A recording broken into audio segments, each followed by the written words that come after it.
Gambhira bridge દુર્ઘટના બાદ સૌથી મોટી કાર્યવાહી કરવામાં આવી છે। માર્ગ મકાન વિભાગના 4 અધિકારી ફરજ મોકૂફ કરવામાં આવ્યા છે। કાર્યપાલક ઇજનેર NM નાયકાવાલા, 2 નાયબ કાર્યપાલક ઇજનેરને પણ મોકૂફ કરવામાં આવ્યા છે। UC પટેલ અને RT પટેલને ફરજ પરથી મોકૂફ કરવામાં આવ્યા છે। આ તરફ મદદનીશ ઇજનેર JV શાહને પણ ફરજ મોકૂફ કરવામાં આવ્યા છે। ત્યારે પ્રાથમિક તપાસ અવલોકનને આધારે આ કાર્યવાહી કરવામાં આવી છે।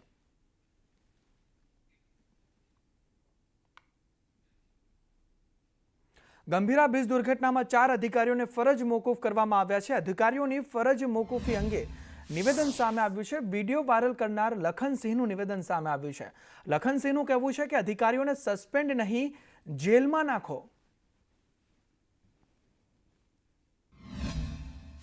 વડોદરા તેમજ આણંદ જિલ્લાને જોડતો મહત્વનો બ્રિજ એટલે કે ગંભીરા બ્રિજ, જેનું ગઈકાલે સવારના સુમારે ગંભીર ઘટના બની અને આખો બ્રિજ તૂટી પડ્યો, જેના લીધે કેટલાય લોકોના મૃત્યુ થયા છે।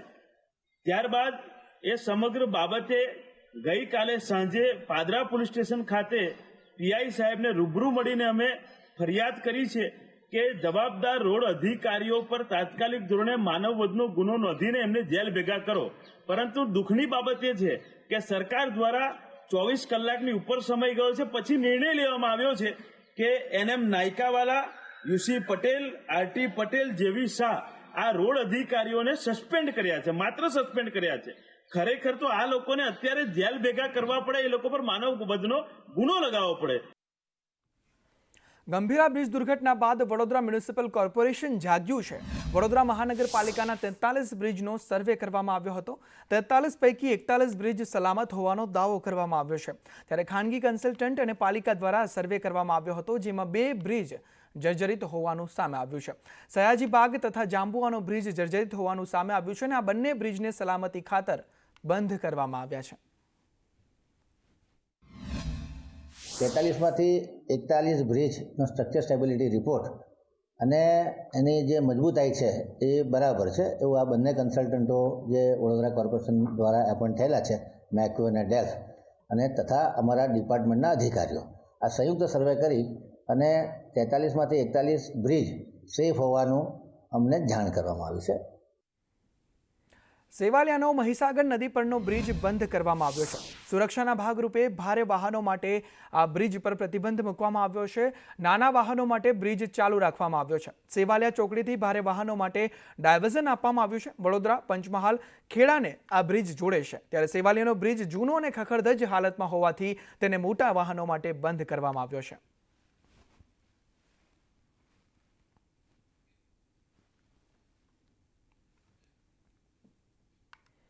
ગંભીરા બ્રિજ દુર્ઘટનામાં વધુ એક મૃતદેહ મળી આવ્યો છે। જંબુસરના કહાનવા ગામનો યુવાન ગુમ હતો યોગેશ ચૌહાણનો મૃતદેહ મળી આવ્યો છે। નોકરી માટે ઇન્ટરવ્યૂ આપવા તે યુવાન ગયો હતો। જંબુસર તાલુકાના કુલ 2 લોકોના આ દુર્ઘટનામાં મોત નીપજ્યા છે।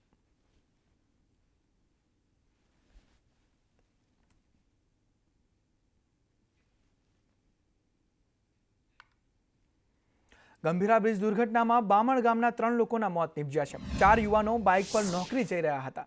અતુલ રાઠોડને 15 દિવસ પહેલા જ નોકરી મળી હતી। પિતાએ શાકભાજીની લારી ચલાવીને પુત્રને ભણાવ્યો હતો। અતુલ રાઠોડના ઘરમાં વીજ કનેક્શન પણ નથી।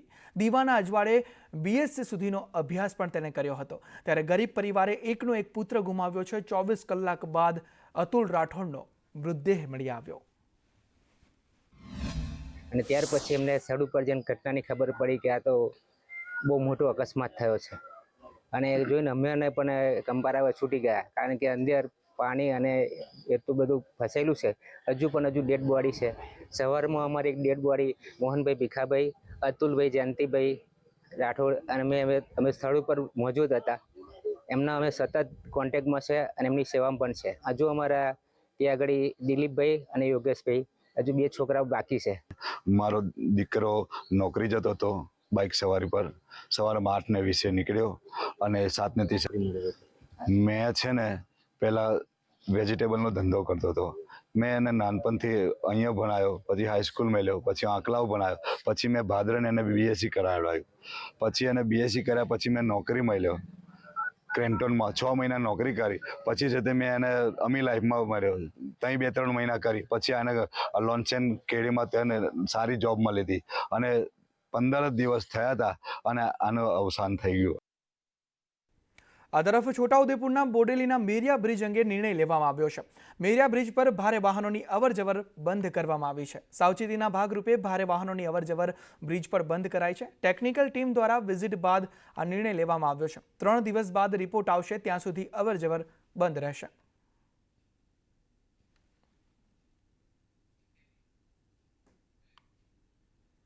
એએમસીની સ્ટેન્ડિંગ કમિટીમાં મહત્વનો નિર્ણય લેવામાં આવ્યો છે. અમદાવાદના તમામ બ્રિજની તપાસ કરવામાં આવશે. સૌથી પહેલા 15 વર્ષ જૂના બ્રિજનો સર્વે કરવામાં આવશે. શહેરના 3 જૂના બ્રિજ પર ફરી વખત લોડ ટેસ્ટ પણ કરવામાં આવશે. આપણે અમદાવાદમાં કુલ અત્યારે આપણા 92 બ્રિજીસ અત્યારે છે જેમાંથી વ્હીકલની મૂવમેન્ટ થાય છે. આપણે પ્રોએક્ટિવ એક કાર્યવાહીના ભાગરૂપે અત્યારે જે બી 15 વર્ષથી પહેલાંના કન્સ્ટ્રક્શનવાળા બ્રિજ છે એ કન્સ્ટ્રક્શનવાળા બ્રિજમાં અત્યારે આપણે આપણી ટીમ મોકલી અને ચેકિંગ શરૂ કરાવડાવી દીધું છે. આપણે 2 ભાગમાં અત્યારે ચેકિંગ કરી રહ્યા છે. પ્રાયોરિટીમાં તો 2 દિવસમાં આપણે એક વિઝ્યુઅલ ઇન્સ્પેક્શન બધા બ્રિજનું આપણી ટીમ દ્વારા થઈ જાય એના માટે કરી રહ્યા છે. જેથી વિઝ્યુઅલી કોઈક ડેમેજ હોય કે છે એ રીતેનું આપણે આઈડેન્ટિફિકેશન કરી અને ત્વરિત રીતેનું રિપેરિંગ કરી શકીએ.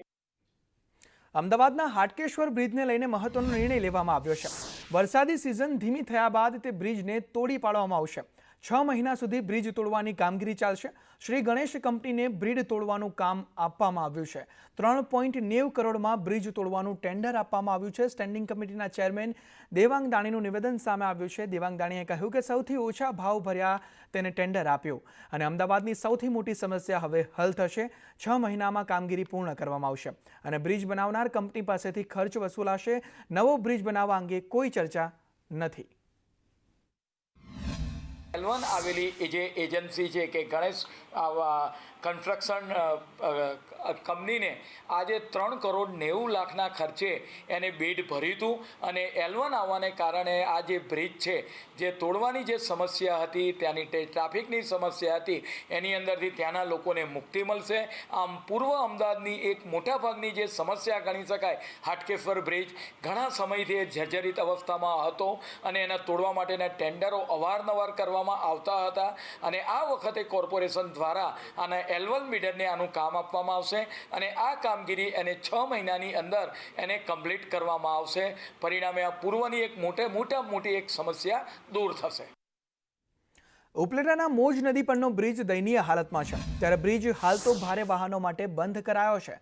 રાજાસર ભગવતસિંહજીના સમયનો બ્રિજ જર્જરિત બન્યો છે અને બ્રિજ પર ગાબડા અને તિરાડો પડી ગઈ છે. પરંતુ અન્ય નાના વાહનો જીવના જોખમે બ્રિજ પરથી પસાર થવા માટે મજબૂર બન્યા છે. સ્થાનિકોએ બ્રિજનું તાત્કાલિક ધોરણે રિનોવેશન કરવાની માંગ કરી છે જેથી વાહન ચાલકોને 5 કિલોમીટર દૂરથી ફરીને જવામાંથી મુક્તિ મળે. તંત્રએ એ પુલની જે જર્જરિત હાલત જોઈ અને તંત્રએ એ પુલ મોટા વાહનો માટે બંધ કરી દીધો છે. તેને પરિણામે આજે એ પુલ ઉપરથી જે નાના વાહનો પસાર થાય અને એ નાના વાહનો પસાર થઈ શકે છે. મોટા વાહનો સરકારે વિકલ્પ રૂપે નવો પુલ બનાવવો જોઈએ અને ન પુલ બને ત્યાં સુધી વર્તમાન જે પુલ છે એને રિનોવેશન કરી અને પુલ નીચેના તરાડું ને બહુ ગાબડાને પડી ગયા છે તો થોડુંક એમાં ધ્યાન દે સરકાર અને અમને થોડુંક રસ્તાનું કરે ને મોટા વાહન બંધ કરાવે. પુલની હાલત કેવી છે? પુલની હાલત ફૂલ ગંભીર છે અને તરાડું ને નીચેથી ગબડા ને એવા પાણા ને એવું પથ્થર ને નીચે પડતું જ હોય હાલતા એવા કંઈક ટોલા પોળાય પડતા હોય નીચે. આ પુલ જો નબળો હોય તો એને નીચા નિવડે રાખીને એને સંપૂર્ણપણે ટ્રેક્ટર અને બાઇક ચાલે એવો જ રસ્તો રાખવો જોઈએ. નહીંતર આ પુલ ગમે ત્યારે પડશે ત્યારે તંત્રની જવાબદારી રહેશે અને અમે ખેડૂતના દીકરા છે, અમારા રસ્તો મેન છે. જો આ પુલ પડ્યા પછી અમારે કોઈ જગ્યાએથી જવાનો રસ્તો નથી. આ તરફ વાપી શામળાજી હાઈવે પર 50 વર્ષ જૂનો બ્રિજ દયનીય હાલતમાં છે. વાપી જીઆઈડીસીથી 5 કિલોમીટર દૂર આવેલા દેગામ ખાડી પરનો બ્રિજ ખખડધજ અને જર્જરિત થઈ ચૂક્યો છે. બ્રિજની રેલિંગો તૂટીને લટકી રહી છે અને ખાડા પડી ગયા છે. નેશનલ હાઈવે 56નો આ દેગામ ખાડીનો બ્રિજ મોટો અકસ્માત નોતરી શકે છે. આ બ્રિજ પરથી પસાર થતા વાહન ચાલકોમાં પણ ભયનો માહોલ છે. ત્યારે વહેલી તકે આ બ્રિજનું સમારકામ થાય તેવી સ્થાનિકોએ માંગ કરી છે. નોકરી ધંધે રોજ આવે અમારા મરદ લોક તો મને બીક લાગે. રાત્રે 8 વાગે 9 વાગે એવા જાય ઘરે. સારો રસ્તો બનાવજો, ખોદાઈ ગયો એ બધું. नौकरी धंधा वाला केम जाए, पानी भराई जाए तो बस गाड़ी आई नहीं. रास्ता खराब है भाई साहब, कैसे भी करके इसको जल्दी से जल्दी तैयार करने की कोशिश करो. हम लोग बहुत परेशान होते हैं, आने जाने में बहुत जाम लगता है यहाँ पे। આ જરાક ડર જેવો લાગે સર કે રસ્તો જે ખાડો છે અદર વધારે ખાડો થઈ ગયો તો કોઈ તકલીફ આવી શકે લોકોને બધાને, તો એવું નહીં થવા જોઈએ એમ. રસ્તો આરામથી બની જવા પડે સારી રીતના. ગંભીર છે પરિસ્થિતિ એકદમ. રસ્તો અને બ્રિજ બંનેની ક્વોલિટી એટલે આ ખાસું જૂનું છે કામ, એટલે તપાસની જરૂર છે આના પર. વાપીથી શામળાજીને જોડતો નેશનલ 56 વાપીના કરોડ પછીની ખાડી પરનો આ બ્રિજ એટલો અત્યંત જર્જરિત છે કે બ્રિજની રેલિંગ પણ હાલ જે છે એ નેશનલ 56ના ઓથોરિટી દ્વારા તૂટેલી હાલતમાં મૂકવામાં આવી છે. માત્ર જે પોલ છે એ પોલના અડધા ભાગ કટિંગ કરીને મૂક્યા છે. આપ જોયા છો દ્રશ્યમાં બ્રિજની રેલિંગો તૂટીને લટકી રહી છે, તાર નીકળી આવ્યા છે, બ્રિજની રેલિંગ વાંકી થઈ ચૂકી છે, બ્રિજ પર એટલા મોટા મોટા ખાડા પડ્યા છે, રેલિંગ તૂટીને લટકી રહી છે. આ પ્રકારની દશા છે આ બ્રિજની કે બ્રિજની જે રેલિંગો છે એટલે કે બ્રિજના જે સ્તંભ સાથે જે ગડરો કહેવાય છે એ ઉપર નીચે થઈ ગઈ છે, જે સીધું દ્રશ્યમાં દેખાય છે. પરંતુ જે છે વહીવટી તંત્ર હોય કે પછી નેશનલ 56ના અધિકારીઓ હોય તેઓ જે છે આ બાબતે ધ્યાન આપી નથી રહ્યા. આ વાપીથી શામળાજીને જોડતો માત્ર વાપીથી 5 જ કિલોમીટરની અંતરે આવેલો છે આ જે બ્રિજ છે એ ખાડી પરનો બ્રિજ અત્યંત જર્જરિત બન્યો છે. જાવેદ ખાન, સંદેશ ન્યૂઝ, વલસાડ. વાત ભાવનગરની કરીએ તો ભાવનગર જિલ્લામાં પુલની દયનીય હાલત જોવા મળી છે. મહુવામાં માલણ નદી પરનો પુલ જર્જરિત હાલતમાં છે. 15 દિવસ પહેલા પુલની રેલિંગ તૂટી ગઈ હતી. હાલમાં લોકો જોખમી રીતે પુલ પરથી પસાર થાય છે. આરએનબી વિભાગે રેતીની થેલીઓ રેલિંગની જગ્યાએ મૂકી છે અને તેનાથી સંતોષ માન્યો છે. પુલ અલગ અલગ જગ્યાએથી તૂટેલો હોવાથી થીગડા મારવામાં આવ્યા છે. ત્યારે કોઈ દુર્ઘટના બને તે પહેલા પુલ નવો બનાવવા લોકો માંગ કરી રહ્યા છે.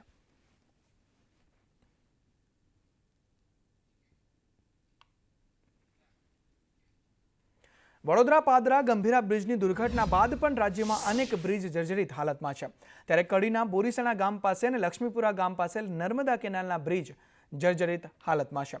નર્મદા કેનાલ પર સળિયા બહાર આવી ગયા છે. બ્રિજ પણ ખખડધજ હાલતમાં છે, જેને લઈને વાહન ચાલકોએ ભારે હાલાકી ભોગવી રહ્યા છે. વાહન ચાલકોને અકસ્માતનો ભય સતાવી રહ્યો છે. સ્થાનિકો અને વાહન ચાલકોએ તંત્ર પાસે બ્રિજનું સમારકામ કરવાની માંગ પણ કરી છે.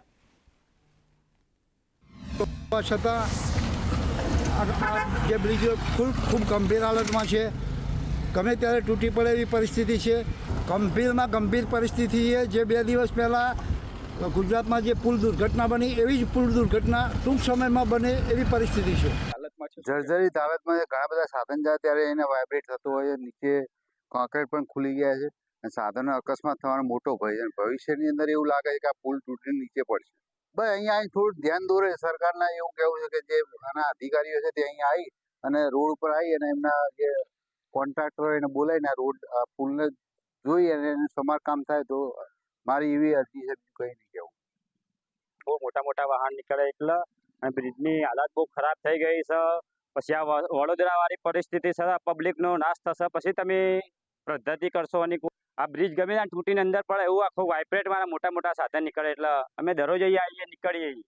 આ બ્રિજ વહેલો મળો સળિયા નીકળી, આખો રોડ તૂટી ગયો. કડી તાલુકાના બોરીસણા ગામ પાસે આવેલ નર્મદા કેનાલનો બ્રિજ અને લક્ષ્મીપુરા ગામ પાસે આવેલ નર્મદા કેનાલનો બ્રિજ જર્જરિત હાલતમાં જોવા મળી રહ્યો છે.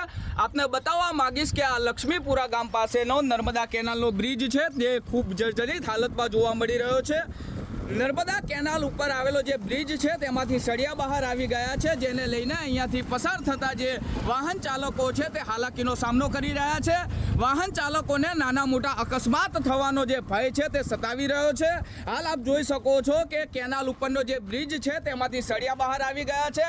કેનાલ ઉપરના બ્રિજ ઉપરના જે રોડ છે તે પણ તૂટી ગયો છે, જેને લઈને અહીંયાથી પસાર થતા જે વાહન ચાલકો છે, રાહદારીઓ છે તે હાલાકીનો સામનો કરી રહ્યા છે. તંત્ર દ્વારા સત્વરે સમારકામ કરવામાં આવે તેવી વાહન ચાલકો માંગ કરી રહ્યા છે. અલ્તાફ મંસૂરી, સંદેશ ન્યૂઝ, કડી, મહેસાણા. ગ્રામ્ય વિસ્તારના નાગરિકોના હિતમાં મહત્વનો નિર્ણય કરવામાં આવ્યો છે. પીએમ આવાસ યોજનાની સહાયમાં વધારો કરાયો છે. લાભાર્થીઓને સહાયમાં 50,000નો વધારો કરવામાં આવ્યો છે. 4 તબક્કામાં કુલ 1.70 લાખ સહાય ચૂકવવામાં આવશે. ચાલુ વર્ષે 1.10 લાખ લાભાર્થીને સહાય ચૂકવાશે, ત્યારે બજેટમાં 550 કરોડની જોગવાઈ પણ કરવામાં આવી છે.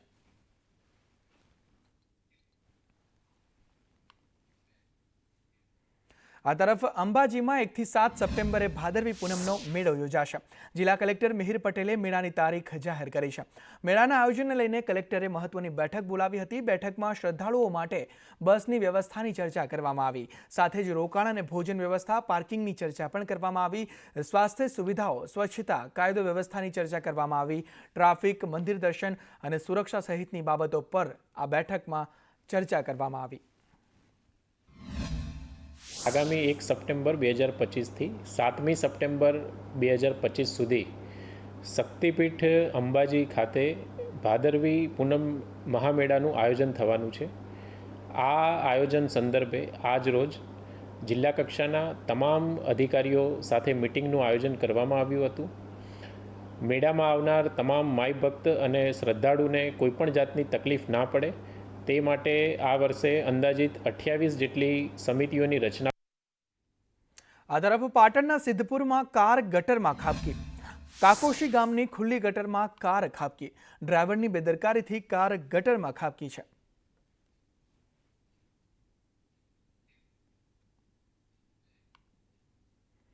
કચ્છના અંજારમાં વિકાસની પોલ ખુલી છે. કપચી ભરેલું ટ્રેક્ટર ટ્રોલી સાથે ભૂવામાં પડ્યું છે. સ્વામી વિવેકાનંદ કોલોની માર્ગની આ ઘટના છે. ગટર લાઇનની કામગીરી બાદ ત્યાં ભૂવા પડી રહ્યા છે. નગરપાલિકાની ઘોર બેદરકારી અહીં સામે આવી રહી છે અને આ ટ્રેક્ટર તેમાં ખાબક્યું છે.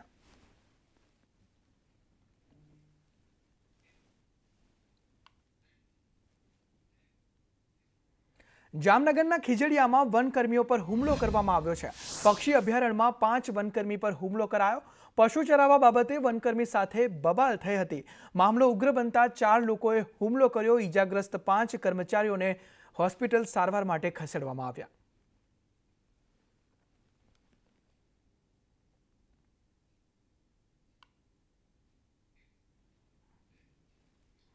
આ તરફ ડાંગ જિલ્લામાં મેડિકલ સ્ટોરમાં દવાના નામે નશીલા દ્રવ્યોનું વેચાણ થતું અટકાવવા પોલીસે કાર્યવાહી હાથ ધરી છે.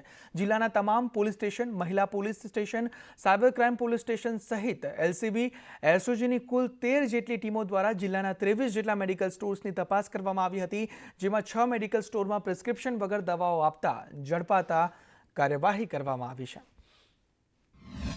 જિલ્લામાં કુલ અલગ અલગ પોલીસ સ્ટેશન, 4 પોલીસ સ્ટેશનની અલગ ટીમો, મહિલા પોલીસ સ્ટેશન તેમજ સાયબર ક્રાઇમ પોલીસ સ્ટેશન, SOGની ટીમ તેમજ LCB લોકલ ક્રાઇમ બ્રાન્ચની ટીમ પણ બનાવવામાં આવી હતી. આમ કુલ 13 જેટલી ટીમો જિલ્લાના અલગ અલગ 23 જેટલા મેડિકલ સ્ટોર્સ ઉપર તપાસ કરતા કુલ 6 મેડિકલ સ્ટોર્સ ઉપર ગેરરીતિ જોવા મળી હતી.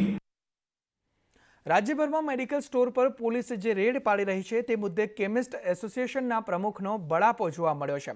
કેમિસ્ટ એસોસિએશનના પ્રમુખ જસુ પટેલે તેનો વિરોધ નોંધાવ્યો છે અને કહ્યું કે દવાઓ વેચવાની બંધ કરવાની ચીમકી તેમના દ્વારા આપવામાં આવી છે કે દવાઓ નહીં મળે તો જવાબદારી સરકારની રહેશે. ફાર્માસિસ્ટ એસોસિએશને પોલીસની કામગીરીને બિરદાવી છે. નાના ગુજરાતના દવાના વેપારી સાથે જે રીતે પોલીસ દ્વારા ચેકિંગ કરવામાં આવ્યું, એમને પૂરું ડ્રગનું નોલેજ ના હોય. આમ જોવા જાઓ તો અમારો કેન્દ્રનો કાયદો ડ્રગ પ્રાઇસ કંટ્રોલ ઓર્ડર મુજબ ડ્રગ ઇન્સ્પેક્ટર સાથે હોય તો ચેકિંગ થઈ શકે. ડ્રગ ઇન્સ્પેક્ટર જે ડેટા માગે એ ડેટા આપવા અમે હકદાર છીએ. જો ખરેખર રાજ્ય સરકારના DGPને એમ લાગતું હોય કે દારૂના વેપારી અને દવાના વેપારીમાં કોઈ ફરક નથી, તો ખરેખર એવી કેટલીક જે દવાઓ છે જે એમણે લિસ્ટ આપી છે એના શેડ્યુલ H1ની અંદર મૂકી દેવા જોઈએ. અને જો આમ નહીં કરવામાં આવે અને આવી જ રીતે કેમિસ્ટોને જો હેરાન કરવામાં આવશે તો ન છૂટકે અમારે આવી દવાઓનું વેચાણ ગુજરાત રાજ્યમાં બંધ કરી દેવું પડશે. ફૂડ એન્ડ ડ્રગ વિભાગમાં વ્યાપેલ ભ્રષ્ટાચારના પગલે ગુજરાતમાં 70% કરતાં પણ વધુ મેડિકલ સ્ટોર્સ એવા છે કે જે ફાર્માસિસ્ટના ભાડાના લાયસન્સ ઉપર ગેરકાયદેસર રીતે દવાનો ધંધો કરી રહ્યા છે, તેમજ વધુ રૂપિયા કમાવા માટે નશાના ઉપયોગમાં લેવાતી કોડિન કફ સિરપ, અલ્પ્રાઝોલમ, નાઇટ્રાઝેપામ, ડાયઝેપામ જેવી ટેબ્લેટનું બેફામ વેચાણ કરી ગુજરાતના યુવાધનને નશાના રવાડે ચડાવી રહ્યા છે. અને આ બાબતને લઈને ગુજરાત ફાર્માસિસ્ટ એસોસિએશન દ્વારા ફૂડ એન્ડ ડ્રગ વિભાગને અનેક વખત ફરિયાદો કરવામાં આવી છે, પરંતુ ભ્રષ્ટાચારમાં રત ફૂડ એન્ડ ડ્રગ વિભાગ દ્વારા કોઈ નક્કર કાર્યવાહી કરવામાં આવી નથી. તાપી જિલ્લામાં સુમુલ ડેરીના પ્રશાસકો વિરુદ્ધ રોષ વ્યાપી રહ્યો છે. સુમુલના ડેરીના 4 સભ્યોએ એમડી અને ચેરમેન પર આદિવાસીઓ સાથે અન્યાય કરતા હોવાના આરોપ લગાવ્યા છે. માજી મંત્રી કાંતિ ગામિત અને કોંગ્રેસના માજી ધારાસભ્ય સુનિલ ગામિત સહિત સભ્યોએ આરોપ લગાવ્યો છે. તાપીના વ્યારામાં મહિલા પશુપાલકોએ રેલી યોજી હતી. સુમુલ ડેરીના તાપી જિલ્લાના 4 સભ્યોએ આ રેલીને ટેકો આપ્યો છે. ત્યારે સુમુલ ડેરીની ચૂંટણી નજીક આવી રહી હોવાથી સુરત અને તાપીમાં રાજકીય ઘમાસાણના એંધાણ વર્તાઈ રહ્યા છે. આદિવાસી છોકરાઓ એ લોકોને દેખાતા નથી. બહારથી આવે, મહેસાણાથી આવે, કેરાલાથી આવે, એવા લોકોને ક્યાં ન બેને કીધું કે બસ અહીંયા આપણા સોનગઢ તાપી સુધી જતી હતી બસ. અહીંથી મજૂરો લઈ જતા અને હવે ત્યાં મદ્રાસી કે એવા લોકોને લઈ લીધા. આદિવાસી પશુપાલકના દીકરા દીકરી અત્યારે ગ્રેજ્યુએટ થયેલા છે, ક્વોલિફાઈડ છે. એ છોકરાઓને પહેલાં ભરતી કરે. અને તાપી જિલ્લાની 25 દૂધ મંડળીના 3.25 કરોડ રૂપિયા દંડ કાપ્યો છે. મારે પૂછવું છે કે એ દૂધ કયા પ્રકારનું હતું કે એના દંડ કાપવામાં આવ્યા છે, અને જે કંઈ મંડળીઓના દંડ કાપ્યા છે એ બધી આદિવાસી અને ટ્રાઇબલ મંડળીઓ છે. સુમુલની બોર્ડ મળતી નથી અને એન કેન પ્રકારે રાજકીય કિનાખરી રાખીને આ પૈસા કાપીને મંડળીના સભા હેરાન કરવામાં આવે છે. રાજકોટ જિલ્લા દૂધ ઉત્પાદક સંઘ સાથે જોડાયેલા દૂધ ઉત્પાદકો માટે સારા સમાચાર આવ્યા છે. રાજકોટ જિલ્લા દૂધ સંઘે ભાવભેર વધારાની રકમ જાહેર કરી છે. આ રકમ ડાયરેક્ટ દૂધ ઉત્પાદકોના ખાતામાં જમા કરવામાં આવશે. આજે 60,590 સદસ્યોને ₹60 કરોડની ચૂકવણી કરવામાં આવી છે. વર્ષ 2024-25માં દૂધ ઉત્પાદક સંઘ દ્વારા 1,142 કરોડનું ટર્નઓવર કરવામાં આવ્યું હતું, જેમાં 80 કરોડ રૂપિયાનો ચોખ્ખો નફો થયો હતો. રાજકોટ ડેરી સાથે જોડાયેલા પશુપાલકો માટે આજે ખુશીનો દિવસ છે. રાજકોટ જિલ્લા દૂધ ઉત્પાદક સંઘ એટલે રાજકોટ ડેરી દ્વારા આ વર્ષે વિક્રમજનક નફો કરેલ છે. ચાલુ વર્ષે રાજકોટ ડેરીએ 80 કરોડ રૂપિયાનો નફો કરેલ છે.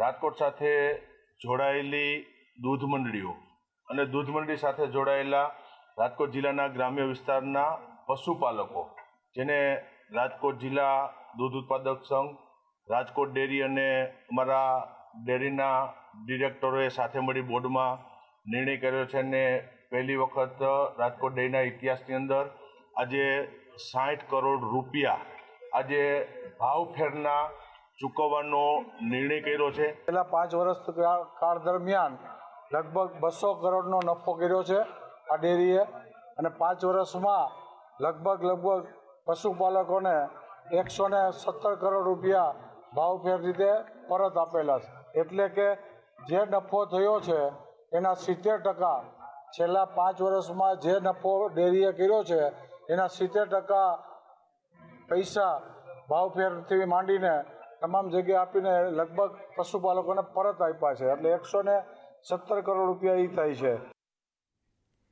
વિસાવદરના કાલસરી ગામની ગૌચરની જમીન પર પેશકદમીના આક્ષેપ સાથે માલધારીઓ ઉપવાસ પર બેઠા છે. ગૌચરની જમીનમાં થયેલા દબાણને દૂર કરવાની માંગ સાથે છેલ્લા 3 દિવસથી આંદોલન ચાલી રહ્યું છે. મોટાભાગની ગૌચરની જમીનમાં આંબાના બગીચા અને અન્ય પાકોનું વાવેતર થઈ રહ્યું છે. આવી સ્થિતિમાં માલધારીઓને પશુઓ માટે ચરિયાણનો મોટો પ્રશ્ન ઊભો થયો છે. તંત્ર દ્વારા કાર્યવાહી કરવામાં ન આવતા માલધારીઓએ આક્રોશ વ્યક્ત કર્યો હતો. અને 10 જણા અમે આંદોલન માટે બેઠા છે. તારીખ 7મા મહિનાની સોમવારથી, અને અમે 2008થી અમે લડ્યા આવી છીએ, અને 3 વર્ષથી સખત અમારું આંદોલન ચાલુ છે. કેટલી વાર અમે ઢોર પૂર્યા, અમારી માથે અન્ય કેસ કર્યા. અમે કામનો રજૂઆત લઈને જઈએ તો અમારી માથે કામના રૂકાવટના કરીને કેસ અમને માથે કરે છે. તો અમે કઈ ગૌચરની જમીન સારું લડી છે, અમે કોઈ ખાતેદાર તો લેવા નથી લડતા. આ લોકો ગૌચર અમારું દબાવ્યું છે અને ગૌચર ખુલ્લું નથી કરતા, એની હિસાબે અમે બેઠા છીએ. આવા તો અમે 3 વાર માલ પૂર્યા અહીંયા, કેટલી વાર હુકમ થઈ ગયા, પણ હુકમનું કોઈ પાલન થતું નથી. હુકમ કરે છે કલેક્ટર, પણ અહીંયા કોઈ એનું ધ્યાન દેતા નથી. ટીડીયા સાહેબે લખીને દે કે હું 2 થી 3 મહિનામાં ખાલી કરાવી દઈશ, એ માયલું કોઈ કંઈ જવાબ દીધો નથી. આશરે 1700 વીઘા જેટલી ગૌચરની જગ્યા ખુલ્લી થયેલી છે, જેની માપણી પણ થઈ ગઈ છે. આશરે 180 વીઘા જેટલી માપણી બાકી છે. એ માપણી માટે અમે ડીઆઈએલઆરસીને જાણ કરેલું છે. એનું પણ સત્વરે માપણી થઈને જમીન પણ ખુલ્લી કરવામાં આવશે. અને જે દબાણ હતા એમાં પાકા બાંધકામ, બાગાયત, એ પણ અમે ખાસું બધું દૂર કરેલું છે. અને એ જગ્યાને માલ ઢોર ચરાવવા માટે પંચાયતે છૂટ આપેલી છે, માલધારીઓને પણ જાણ કરેલી છે, લેખિતમાં જાણ કરેલી છે. આ બાબતે કોઈ કાયદાકીય પ્રશ્ન ન થાય. ભાજપ શાસિત વિસાવદર નગરપાલિકામાં આંતરિક મતભેદો ચરમસીમાએ પહોંચ્યા છે. નગરપાલિકાના પ્રમુખને પદ પરથી હટાવવા માટે ભાજપના જ નગરપાલિકાના સભ્યો મેદાનમાં આવ્યા છે. આંતરિક મતભેદના કારણે ગામના રસ્તા અને અનેક સમસ્યાથી લોકો હેરાન પરેશાન થઈ ગયા છે. રસ્તાની ગંદકીની સમસ્યાથી લોકો ત્રાહિમામ પોકારી ઉઠ્યા છે, ત્યારે કોંગ્રેસ વિકાસ રૂંધાયાનો આક્ષેપ કર્યો છે. ત્યારે તાજેતરમાં જ વિસાવદર વિધાનસભા બેઠકની પેટા ચૂંટણીમાં આમ આદમી પાર્ટીનો વિજય થયો હતો. જ્યારથી સત્તા સંભાળી છે ત્યારથી આ નગરપાલિકામાં કોઈ પણ પ્રકારનો વિકાસના કામો થતા નથી. એક મેઇન રોડ લ્યો કે દરેક સોસાયટી ને વોર્ડની અંદર જે આંતરિક રસ્તાઓ રહ્યો તે બેફામ ખરાબ છે, તેમજ તમામ ક્ષેત્રે નગરપાલિકા નિષ્ફળ ગઈ છે. એના અંદરોઅંદરના સભ્યો પણ આ બાબતે ખૂબ ઘોંઘાટમાં છે અને અસંતોષની લાગણી અનુભવી રહ્યા છે. ના, એ તો બધી અફવા છે. કોઈ સભ્યની કોઈ કાંઈ નારાજગી નથી અને ક્યાંય કોઈ વસ્તુ એવી સાંભળી હોય તો એવું કોઈ અમારા ગામમાં કાંઈ છે નહીં. અમારા પ્રમુખ એમનું રૂટીન ચાલુ જ રહેવાના છે. નહીં કોઈ 21 ને એક ભાઈ અમારે બીજા 22 સભ્ય કોંગ્રેસમાંથી ભાજપ 22 સભ્ય સંકલનથી કામ કરીએ છીએ, એકબીજા હારે રોજ વાતચીત કરીએ છીએ. કોઈ પણ સભ્યને ક્યાંય પણ કોઈ પણ જાતનું ટેન્શન નથી, કોઈ પણ જાતનો વાંધો નથી, બધાના કામ રેગ્યુલર થાય છે. ભરૂચ કોંગ્રેસે નન્નુ મિયા અને બી ડિવિઝન નજીક પ્રોટેક્શન વોલમાં ભ્રષ્ટાચાર, આક્ષેપ અને અણઆવડતથી બનેલા નાળાને લઈને વિરોધ કર્યો હતો. મુંબઈ દિલ્હી એક્સપ્રેસ પરથી આવતા વાહનો દક્ષિણ ગુજરાત અને મહારાષ્ટ્ર તરફ જવા માટે ભરૂચ શહેરમાંથી પસાર થાય છે, ત્યારે રસ્તા વચ્ચે નન્નુ મિયા અને બી ડિવિઝન નજીક નાળા પસાર કરવા પડે છે, જેને લઈને ભારે ટ્રાફિક જામ થાય છે. અકસ્માતો ઝોન બનવાની સંભાવનાને લઈને ભરૂચ કોંગ્રેસે પાલિકા તંત્રને જગાડવા માટે બેનર મારીને વિરોધ કર્યો હતો. સાથે તાત્કાલિક કોન્ટ્રાક્ટરના લાયસન્સ રદ કરવા અને મજબૂત પ્રોટેક્શન વોલના કામની પણ માંગ કરવામાં આવી છે. છેલ્લા 2 મહિના પહેલાં નન્નુમિયા નાળાથી મહમ્મદપુરા જે નાળું બનાવેલું છે એ એક્સિડન્ટ ઝોન અને ટ્રાફિક કરે એ રીતનું બનાવવામાં આવ્યું છે. ભરૂચ નગરપાલિકાના એન્જિનિયરની અનાવરત એમને બતાવે છે, એ અમે ફોટામાં પબ્લિક કરેલી છે. ને ભરૂચ અને ગુજરાતમાં જે રીતે નાળા પડે છે એવી રીતે ભરૂચમાં આ નાળું એટલું જ વિકટ છે, જે આખું નાળું બનાવવાની જગ્યાએ ખાલી પ્રોટેક્શન વોલ બનીને લોકોને હેરાન થાય એ રીતની પ્રોટેક્શન વોલ બનાવીને ભારતીય જનતા પાર્ટીનું જે વહીવટ છે નગરપાલિકા હસ્તક એને ઉજાગર કર્યું છે. એ ઉજાગર કરવાનું કામ આજે શહેર કોંગ્રેસે કર્યું છે. ખેડામાં એમએલએના માણસોની દાદાગીરીને પાસ નેતા મેદાને આવ્યા છે. કપડવંજ મામલતદાર અને ખેડા ડીએસપીને આવેદનપત્ર આપવામાં આવ્યું છે. ધારાસભ્ય રાજેશ ઝાલા સામે કોમેન્ટ કરતા યુવકને માર માર્યાના આક્ષેપ સાથે લોકોએ રોષ વ્યક્ત કર્યો હતો. 5 દિવસ વીત્યા છતાં ફરિયાદ દાખલ ન કરતા ભારે આક્રોશ જોવા મળ્યો હતો. એમએલએના દબાણથી પોલીસે ફરિયાદ દાખલ ન કર્યાનો આક્ષેપ કરાયો છે. એમએલએના મળતિયાઓને પોલીસે બચાવતી હોવાના આક્ષેપ પણ કર્યા છે, ત્યારે ફરિયાદ દાખલ ન થાય તો હાઈકોર્ટ સુધી જવાની પણ ચીમકી ઉચ્ચારી છે.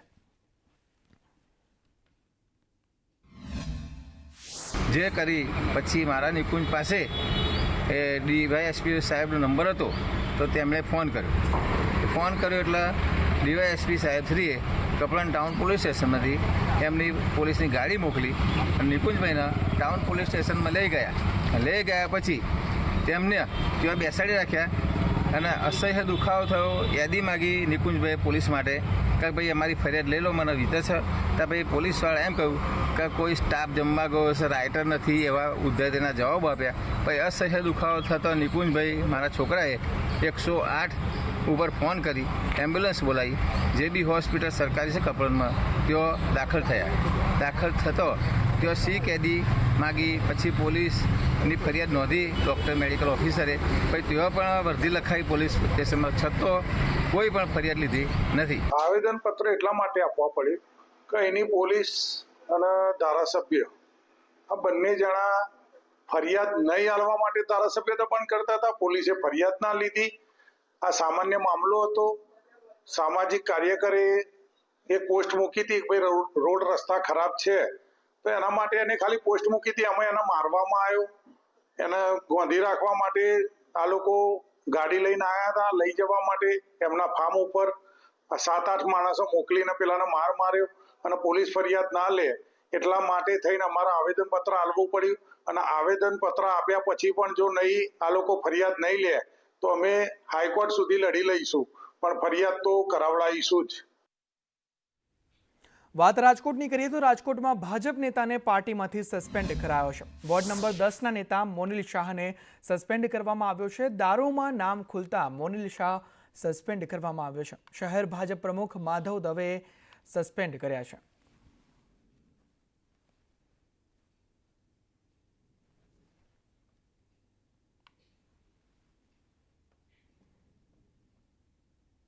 આ તરફ પાલીતાણામાં ભાજપના નગરસેવકની ધરપકડ કરવામાં આવી છે. વોર્ડ નંબર 1ના નગરસેવક વિનુ માંજરની ધરપકડ કરવામાં આવી છે. વૃદ્ધ મહિલા અને તેની દીકરીને ધમકી આપી હતી. વડીલો પાર્જિત મિલકતના વિવાદમાં ધમકી આપવામાં આવી હતી. ભાજપના નગરસેવક અને અન્ય 3ની પણ અટકાયત કરવામાં આવી છે.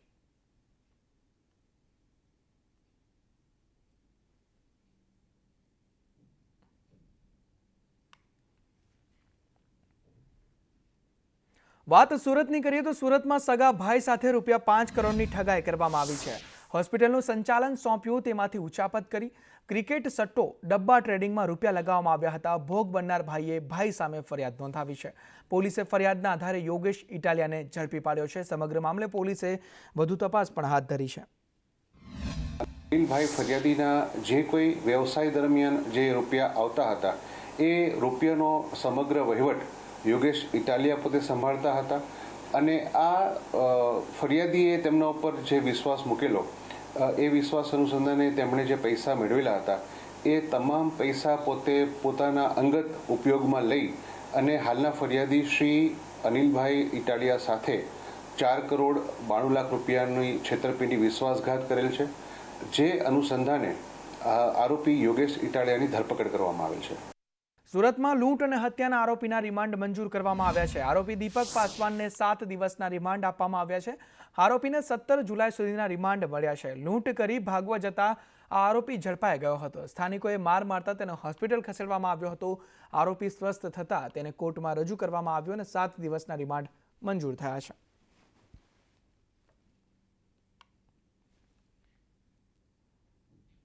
આ તરફ નોકરી અપાવવાના બહાને ઠગાઈ કરતું દંપતી ઝડપાયું છે. એએમસીમાં નોકરી અપાવવાના બહાને ઠગાઈ કરતા હતા. પોલીસે અમિત શાહ અને ધર્મેન્દ્ર વિઠ્ઠલપરાની ધરપકડ કરી. સંખ્યાબંધ લોકો સાથે 82 લાખથી વધુની ઠગાઈ કરી છે. ક્રાઇમ બ્રાન્ચે અગાઉ પણ એક આરોપીને ઝડપ્યો હતો. હવે આ દંપતી ઝડપાયું છે.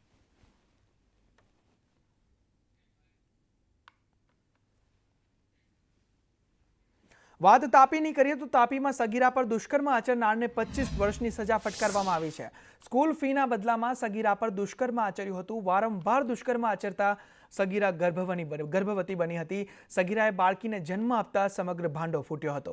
આરોપી રાકેશ ધોબીને 25 વર્ષની સજા અને 5,000નો દંડ ફટકારવામાં આવ્યો છે. તાપી સેશન્સ કોર્ટે આરોપીને સજા ફટકારી છે.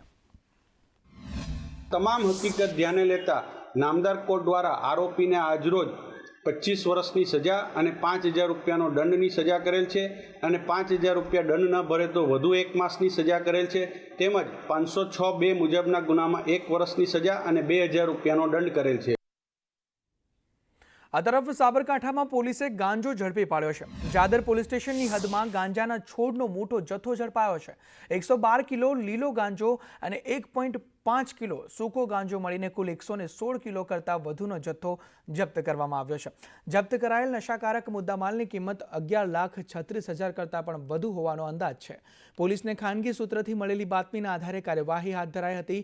ચિત્રોડા ગામ નજીક વાળીનાથ મહાદેવ મંદિરની સીમમાંથી ગાંજાનું વાવેતર ઝડપાયું છે. ઘટના સ્થળેથી સંજય ભરવાડ અને વ્રજ ત્રિપાઠી નામના ઈસમોને પણ પોલીસે ઝડપી પાડ્યા છે. આરોપી વિરુદ્ધ અલગ અલગ કલમો હેઠળ ગુનો દાખલ કરી કાર્યવાહી શરૂ કરાઈ.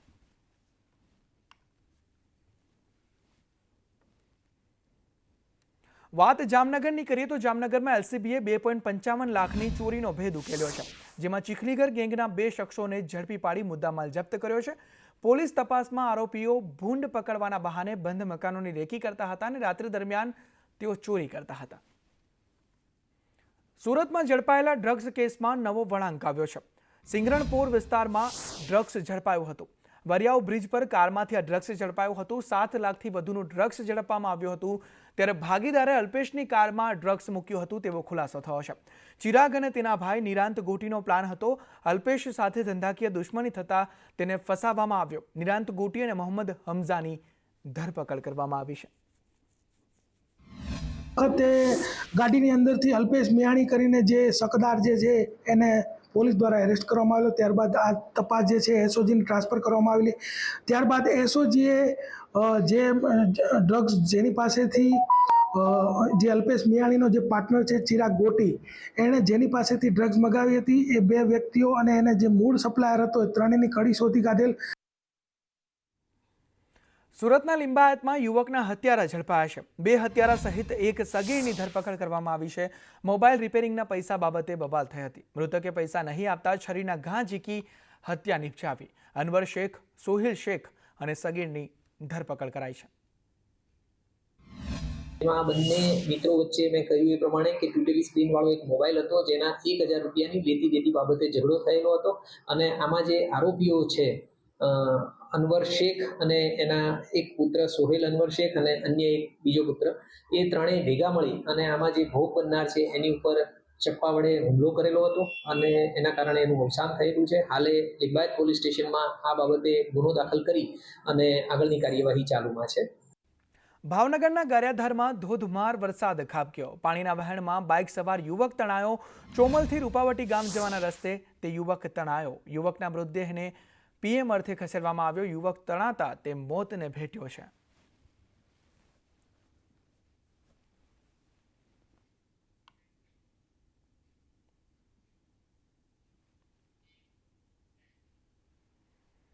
આ તરફ રાજકોટના જસદણ શહેરમાં વરસાદી માહોલ જામ્યો. નવા બસ સ્ટેન્ડ, જૂના બસ સ્ટેન્ડમાં વરસાદ વરસ્યો.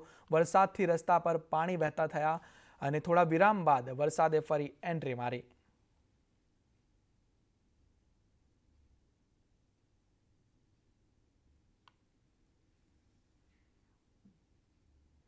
દેવભૂમિ દ્વારકા જિલ્લામાં કોંગ્રેસે ખેડૂતોના વિવિધ 3 મુદ્દાઓ અંગે જિલ્લા કલેક્ટરને આવેદન પાઠવ્યું છે.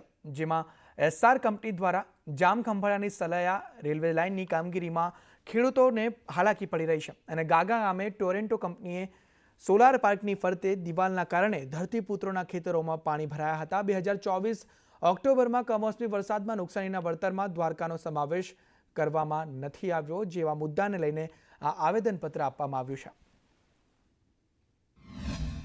માંથી એસઆર કંપની રેલવે ટ્રેક નાખે છે, એવી જ રીતે ટોરેન્ટ કંપનીએ જે સોલાર ફાર્મ બનાવ્યું છે, દિવાલ કરી છે, એના કારણે કુદરતી પાણીનું વહેણ હતું રોકાયું છે અને દ્વારકા જિલ્લાનો ઓક્ટોબર મહિનાના કમોસમી વરસાદમાં સમાવેશ નથી થયો. આ ત્રણેય મુદ્દાઓને લઈ અને આજે કલેક્ટરશ્રીને આવેદનપત્ર આપ્યું હતું. ખેડૂતોના જે કાયમી રસ્તાઓ છે એ બંધ કરી દીધા છે. એક ગામથી બીજા ગામને જોડતા રસ્તાઓ બંધ કરી દીધા છે. હાલમાં અમારા એક સીમ વિસ્તારની અંદર એસઆર કંપની દ્વારા એક પ્રોજેક્ટનું જે ખંભાળિયાથી સલાયા રેલવે લાઇનના પ્રોજેક્ટનું કામ ચાલી રહ્યું છે. છેલ્લા 1.5 વર્ષથી આ કામ ચાલી રહ્યું છે, પણ હાલમાં ચોમાસાના કારણે કંપની દ્વારા અમારા જે રાજમાર્ગો, એક ગામથી બીજે જવાના માર્ગો, એક સીમમાંથી બીજી સીમમાં જવાના માર્ગો એ તદ્દન બંધ કરેલા છે એના કન્સ્ટ્રક્શન વર્કના હિસાબે. અને બીજા નંબરમાં અમારું જે સોડસલા ગામ છે એ ગામનો એક સીમ વિસ્તાર પણ વાડી વિસ્તારમાં છે. એની અંદર સારી એવી વસ્તી છે, ત્યાં પ્રાથમિક શાળા પણ છે. ત્યાંના લોકોને એની વસ્તીથી અવરજવર કરવા માટેનો જે મેન મુખ્ય માર્ગ છે સોડસલાથી માંડાનો, તેની હાલત આ કંપનીના હેવી વ્હીકલો ચલાવવાથી અત્યંત બિસ્માર કરેલો છે. તમને જાણીને નવાઈ લાગશે કે રાજકોટના વાહન ચાલકો મહિને ₹1 કરોડ દંડ ચૂકવે છે. રાજકોટમાં દિન પ્રતિદિન ટ્રાફિકની સમસ્યા વધી રહી છે. ત્યારે સમસ્યા નિવારવાને બદલે રાજકોટ ટ્રાફિક પોલીસ માત્ર દંડ આપી સંતોષ માની રહી છે. રાજકોટ પોલીસે જાન્યુઆરીથી જૂન સુધીમાં કુલ 5.91 કરોડનો દંડ વસૂલ્યો હતો. મતલબ કે રાજકોટના વાહન ચાલકો મહિને 90 લાખથી લઈ ₹1 કરોડ સુધી ટ્રાફિકના દંડ પેટે ચૂકવે છે. સૌથી વધુ દંડ ટ્રિપલ સવારી અને નો પાર્કિંગ પેટે ચૂકવવામાં આવે છે. ચાલુ વર્ષે જાન્યુઆરી મહિનાથી લઈને જૂન મહિના સુધીમાં રાજકોટ શહેર ટ્રાફિક પોલીસે સ્થળ ઉપર 1,41,000 જેટલા મેમા તેમજ QR કોડથી 35,000 જેટલા કેસ એમ મળીને કુલ 1,76,000 જેટલા ટ્રાફિકના કેસો અલગ અલગ કલમો હેઠળના કરેલા છે અને જેમાં 5,91,00,000 જેટલો દંડ વસૂલવામાં આવેલો છે. શિક્ષણ મંત્રાલયની રાષ્ટ્રીય શિક્ષણ નીતિ 2020ના અમલને વધુ ગતિશીલ બનાવવાના હેતુથી નર્મદાના એકતાનગરમાં ટેન્ટ સિટી 2માં આજથી 11 જુલાઈ સુધી 2 દિવસીય કુલપતિ પરિષદનો પ્રારંભ થયો છે. કેન્દ્રીય શિક્ષણ મંત્રી ધર્મેન્દ્ર પ્રધાને કોન્ફરન્સનું ઉદ્ઘાટન કર્યું હતું, જેમાં દેશની વિવિધ સેન્ટ્રલ યુનિવર્સિટીના કુલપતિઓ હાજર રહ્યા હતા. પરિષદ દરમિયાન કુલપતિઓએ રાષ્ટ્રીય શિક્ષણ નીતિના મુખ્ય મુદ્દાઓ પર ચર્ચા કરી હતી, જેમાં બહુમુખી અને સર્વાંગી શિક્ષણ, અનુસંધાન, નવીનતા અને ચિંતન ક્ષમતા વિકાસ, શિક્ષણ અને અભ્યાસમાં ટેકનોલોજીનું સંકલન જેવા વિવિધ મુદ્દા પર ચર્ચા થઈ હતી.